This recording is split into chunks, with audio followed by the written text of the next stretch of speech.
Assalamualaikum warahmatullahi wabarakatuh. Perkenalkan, nama saya Siti Anissa Mulyani dari kelas 6J dengan Prodi Administrasi Negara. Sebelumnya saya berterima kasih banyak kepada dosen pengampu mata kuliah Implementasi Publik, Ibu Melsa Ulfi, telah memberikan saya kesempatan untuk mengikuti ujian akhir semester 6 ini. Langsung saja di sini saya akan mempresentasikan materi dengan judul Implementasi Kebijakan Publik di bidang UMKM di Indonesia. Tentu saja saya mengambil judul ini karena cukup menarik untuk Gen Z yang akan membuka usaha dan menjelaskan mungkin sedikitnya materi di sini tentang UMKM yang ada di Indonesia. Lanjut saja kita ke latar belakangnya ya. Banyaknya UMKM butuh akses modal pasar dan pelatihan bisa berkembang.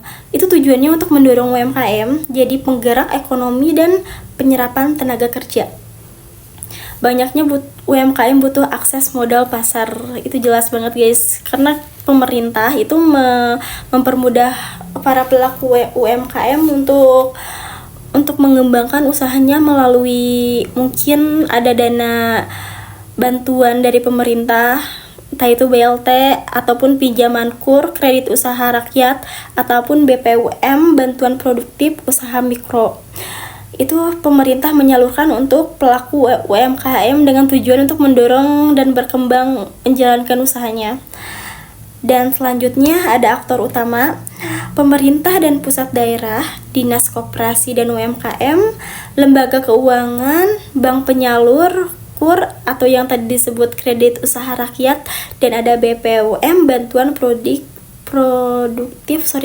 usaha mikro.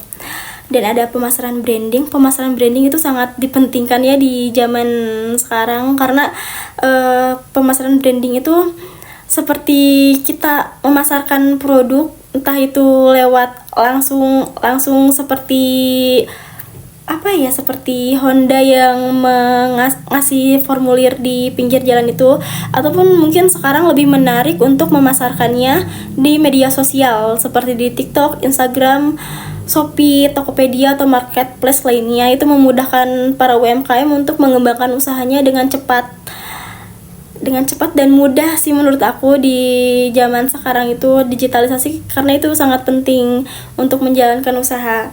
Dan ada juga pelaku utama itu sendiri.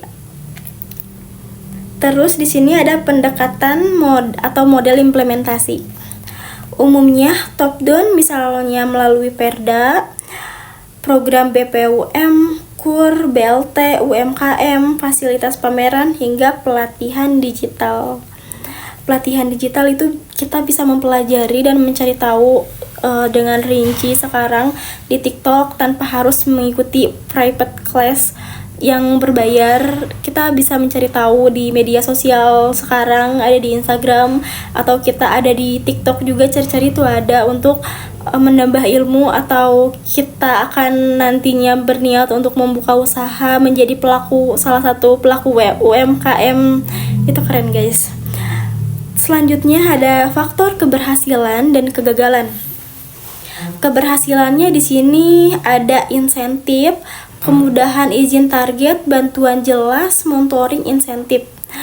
Dan ada juga kegagalannya, kurangnya sosialisasi. Ini kurangnya sosialisasi, entah itu antar pemerintah dengan rakyat atau rakyat dengan rakyat, ataupun zaman sekarang itu disebutnya introvert.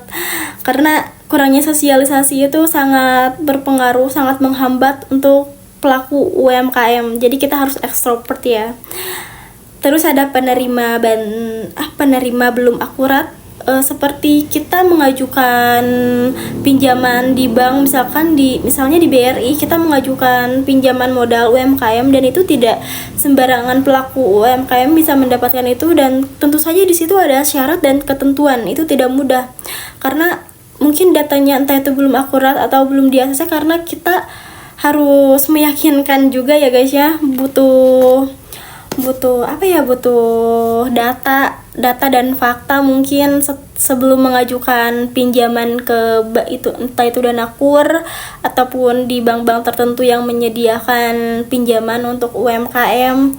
Itu perlu data yang valid, karena itu butuh data dukungan untuk kita benar-benar meyakinkan bahwa kita itu pelaku UMKM.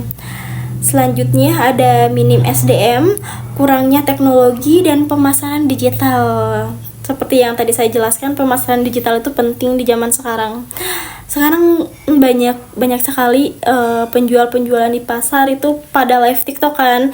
Jadi itu pemasaran digital itu sangat penting, guys. Kita perlu memperkenalkan brand kita. Mungkin nantinya kalau kita punya brand, perlu memasarkan itu tanpa harus endorsement juga. Zaman sekarang udah ada TikTok kalau lewat FYP publik, udah FYP itu gampang dikenal, guys. Dan ada juga dampak nyata UMKM makin naik kelas, bisa ekspor, membuka lapangan kerja, dan tetap bertahan saat pandemi COVID-19 berkat bantuan modal pelatihan dari program pemerintah. Betul sekali. Di sini UMKM makin naik kelas dan bisa membuka lapangan kerja. Karena di sini mungkin teman-teman semua di sini ada yang berniat setelah lulus skripsian membuka usaha. Setelah lulus mungkin nantinya nggak cari influencer ya, karena kita akan membuka lapangan kerja, amin. Dan dampak nyatanya itu udah ada di studi kasusnya, itu dampak nyatanya, guys. Dan selanjutnya ada saran atau strategi peningkatan.